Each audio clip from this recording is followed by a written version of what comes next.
Hi மக்களே, நேற்று night என்னோடய ஹஸ்பண்ட் வந்துட்டு இந்த ஃப்ரைடு சிக்கன் வாங்கிட்டு வந்திருந்தாரு. இது வந்துட்டு ஏற்கனவே நான் சொல்லியிருப்பேன், இந்த மாதிரி சிக்கன் ஐட்டம்ஸ்லாம் நம்ம வந்துட்டு ரெகுலர் ஹேபிட்டாக வச்சுக்கக்கூடாது சாப்பிட்றது. எப்பயாச்சும் நம்ம ஆசைக்காக மந்த்லி ஒன்ஸோ இல்லை 2 மந்த்துக்கு ஒரு வாட்டியோ அந்த மாதிரி வாங்கி சாப்பிட்டு நம்ம ஆசையை போக்கிக்கலாம்.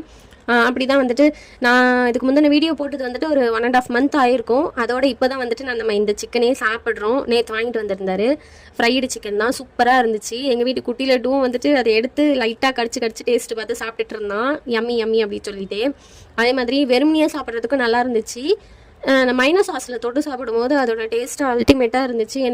எனக்கு வந்துட்டு மோஸ்ட்லி இந்த மைனஸ் சாஸில் டிப் பண்ணி சாப்பிட்ற அந்த டேஸ்ட் ரொம்பவே பிடிக்கும். உங்களில் எத்தனை பேருக்கு சிக்கனை வந்துட்டு மைனஸ் சாஸில் தொட்டு சாப்பிட்றது பிடிக்கும், இந்த மாதிரி ஃப்ரைடு சிக்கன் அப்படிங்கிறத மறக்காமல் கமெண்ட்டில் சொல்லுங்கள் ஃப்ரெண்ட்ஸ். அதுக்கப்புறம் ஃப்ரெண்ட்ஸ், உங்களில் எத்தனை பேருக்கு கிறிஸ்பி சிக்கன் பிடிக்கும் அப்படிங்கிறதையும் மறக்காமல் கமெண்ட்டில் சொல்லுங்கள். மறக்காமல் நம்ம சேனலுக்கு சப்போர்ட் பண்ணுங்கள். நம்ம சேனலை சப்ஸ்கிரைப் பண்ணி வச்சுக்கோங்க. லைக் பண்ணுங்கள், ஷேர் பண்ணுங்கள். தேங்க்ஸ் ஃபார் வாட்சிங் மக்களே.